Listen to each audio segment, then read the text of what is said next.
Oi, você está ouvindo um podcast.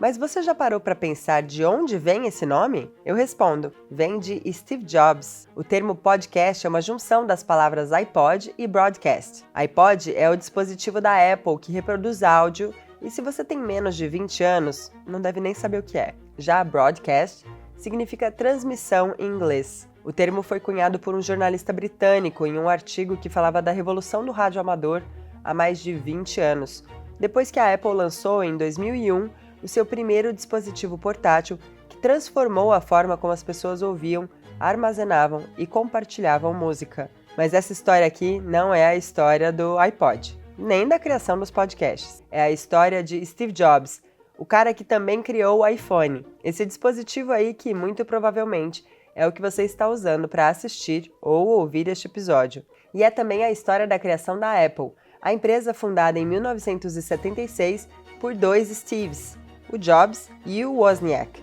e que em fevereiro de 2025 é avaliada em 3,7 trilhões de dólares, a empresa mais valiosa do mundo. Meu nome é Maria Amaro e eu sou a roteirista e apresentadora, e este aqui é o Do Zero ao Topo, o podcast que conta as histórias dos homens e mulheres por trás das grandes empresas do Brasil e do mundo.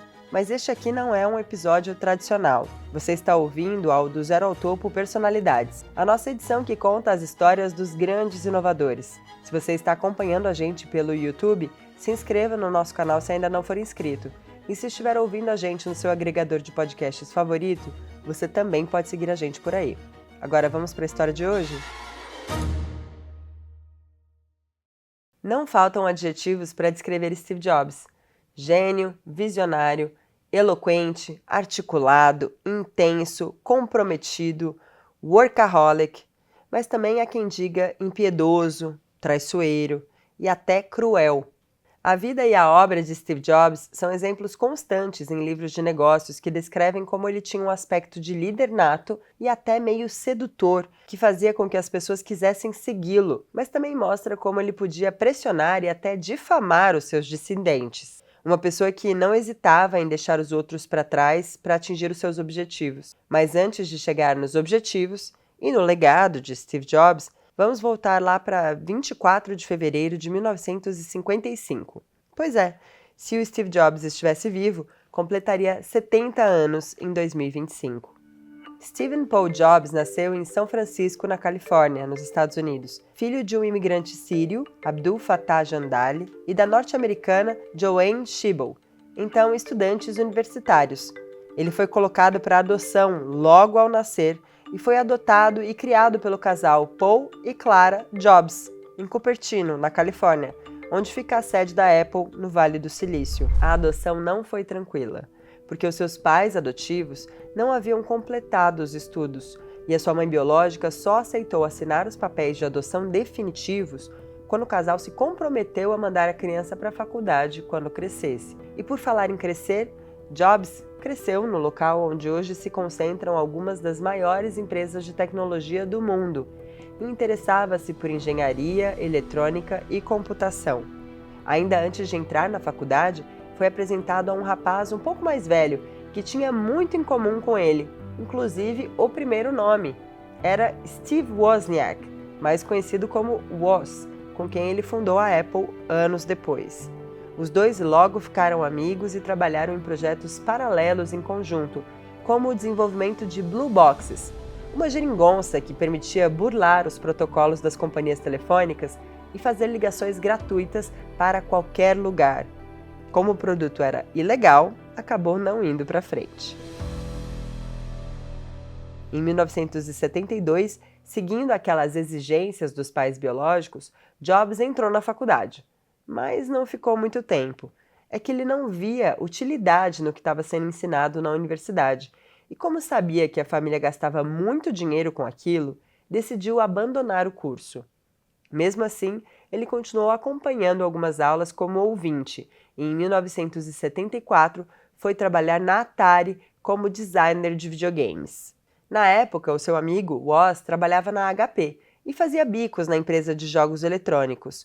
A dupla atuou no desenvolvimento do jogo Breakout, um sucesso da Atari e uma das primeiras controvérsias da vida profissional de Jobs. Segundo o fundador da Atari, Nolan Bushnell, E o próprio Woz, a companhia pagou um bônus à dupla pelo trabalho, mas Jobs não contou isso ao companheiro e repassou apenas parte do pagamento.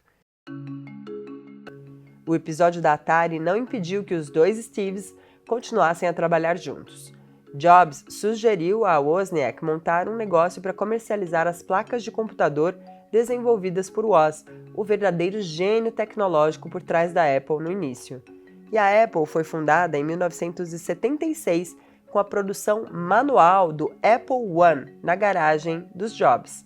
Além dos Steves, trabalhava no negócio o amigo Dan Cott como soldador. O Apple I era pouco mais do que uma caixa de madeira com teclado, destinado aos já iniciados em computação. A ideia de Jobs, no entanto, era oferecer uma máquina acessível para todos, e isso aconteceu com o Apple II, também desenvolvido por Wozniak, um computador completo com monitor, leitor de disquetes e teclado, apresentado em 1977. Desde cedo, Jobs apostou no marketing para convencer os consumidores a comprar os seus produtos. O Apple II era apresentado como uma máquina fácil de usar até pelas crianças, adequado ao ambiente doméstico e capaz de auxiliar a família nas tarefas cotidianas, como escrever textos, fazer contabilidade e até guardar as receitas culinárias. Preciso dizer que foi um sucesso? O Apple II abriu caminho para a disseminação dos computadores pessoais. O computador foi o primeiro a oferecer gráficos coloridos e permitia a ampliação de suas funções por meio de periféricos fabricados por terceiros. Enquanto a Apple surgia e crescia, Jobs se envolveu em outra grande controvérsia, dessa vez na vida pessoal. Sua namorada, Kristen Brennan, engravidou e, em 1978, deu à luz uma menina, Lisa Nicole Brennan. Embora tenha visitado a filha após o nascimento e ajudado até a escolher o nome, com o qual batizou também um modelo de computador, durante anos, Jobs negou a paternidade e só admitiu posteriormente e por obrigação. Em 1980, a Apple fez sua oferta pública inicial de ações, o IPO, e os papéis tiveram valorização acima de 100% já no primeiro dia de negociação. A fortuna de Jobs passou de cerca de 10 milhões de dólares para 200 milhões de dólares de uma hora para outra. Woz também tornou-se um multimilionário, mas ao contrário de Jobs, não se interessava por administração, só por engenharia, e acabou deixando a Apple definitivamente em 1985. Mas antes disso, em 84, a Apple lançou um dos seus produtos mais icônicos, desenvolvido ao longo de anos, com muito trabalho duro dos funcionários, fustigados pelo chefe. O Macintosh tornou-se o novo paradigma da informática.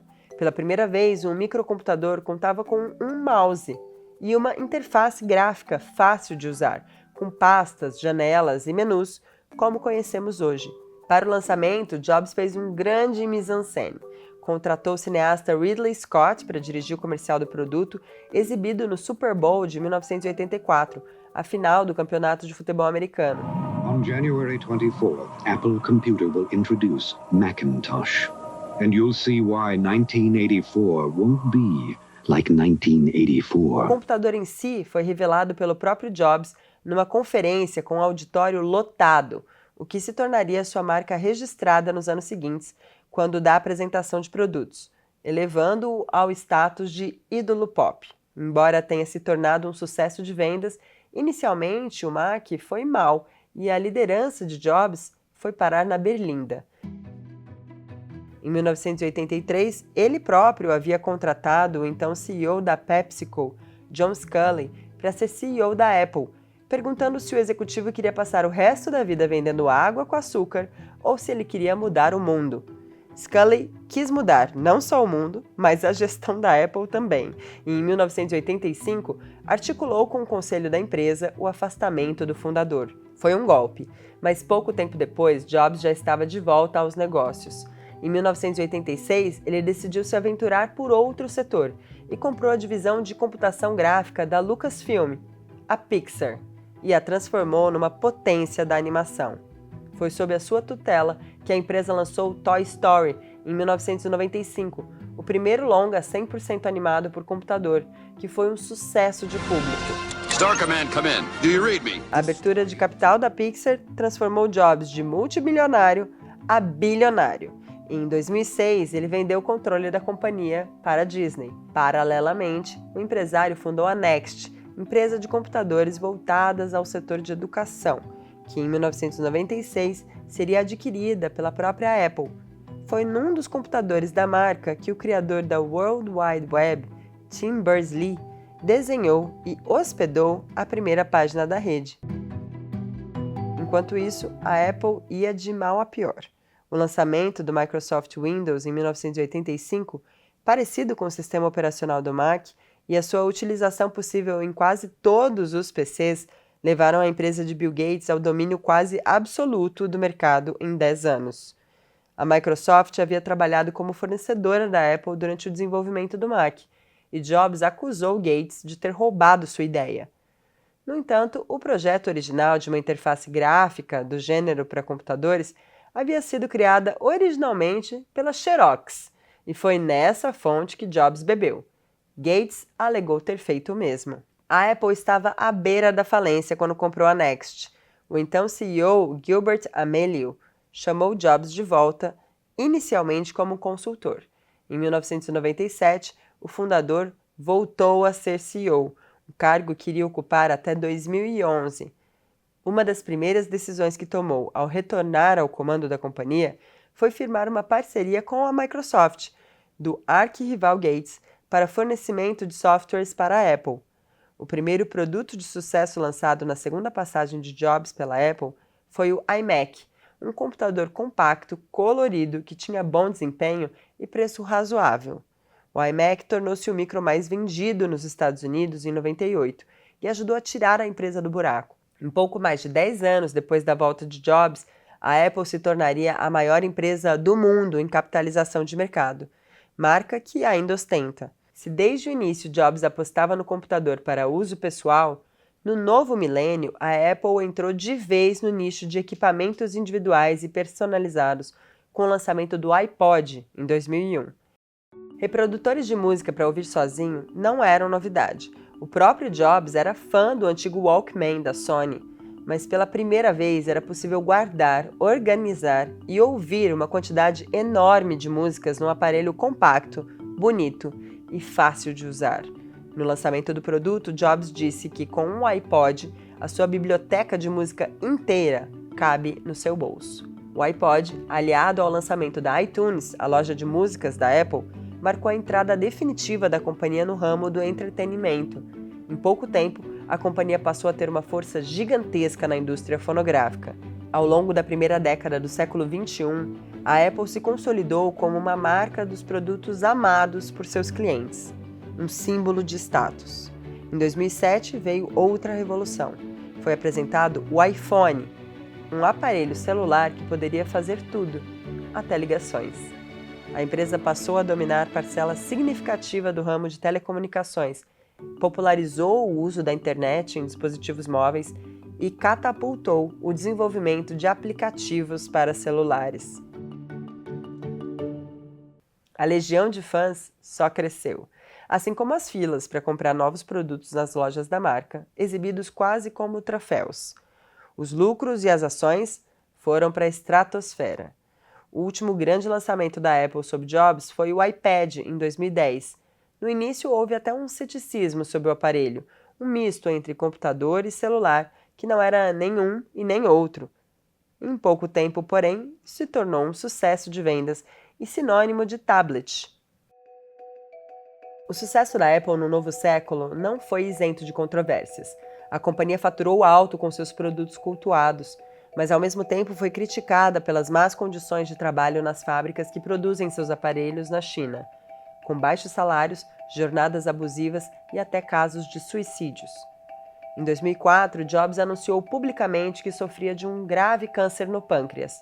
Nos anos seguintes, passou por vários tratamentos, cirurgias e até transplantes de fígado. Continuou como a face da Apple, embora cada vez mais magro, aparecendo nos eventos públicos com suas calças jeans e inconfundível camisa preta de gola alta. Era quase uma estrela pop. Jobs só se afastou do comando da Apple pouco tempo antes de falecer, em 5 de outubro de 2011. Além de Lisa, Jobs teve 3 filhos com Laurene Powell, com quem se casou em 91. Deixou também uma legião de fãs como órfãos. Afinal, teve enorme influência na adoção e popularização da informática como item de consumo de massa. Jobs é considerado visionário porque antecipou o avanço da computação e conseguiu transformá-la numa experiência pessoal, necessária, em constante evolução e com engajamento dos usuários, numa época em que ter um computador em casa não era uma necessidade, muito menos uma realidade.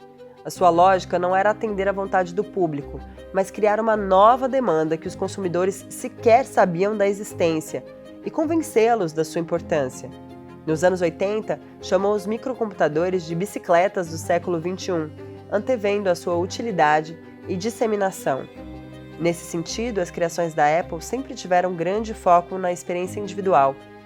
Jobs apresentava sua empresa como revolucionária, destinada a abalar as estruturas do mercado e mudar o mundo. Foi chamado de megalomaníaco, mas os seus produtos de fato ajudaram a mudar a maneira como nos relacionamos com a tecnologia e criaram ou potencializaram novos hábitos de consumo.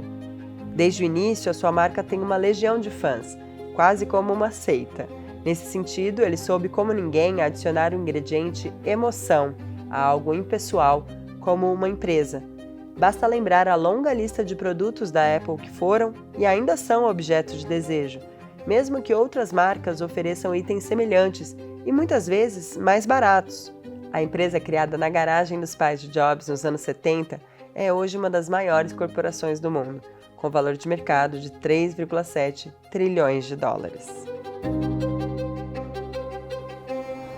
Essa história fica por aqui, mas existem muitas outras histórias lá no nosso canal e no nosso feed. Vai lá dar uma olhadinha nas histórias de pessoas como Bill Gates, Warren Buffett, Elon Musk, Jeff Bezos e muitos outros. E como sempre, se você gostou, não deixe de se inscrever no nosso canal se ainda não for inscrito. Meu nome é Mari Amaro, eu sou roteirista e apresentadora desse podcast. A captação de áudio é do Anderson Oliveira e a edição é da Camila Moura. Até a próxima história.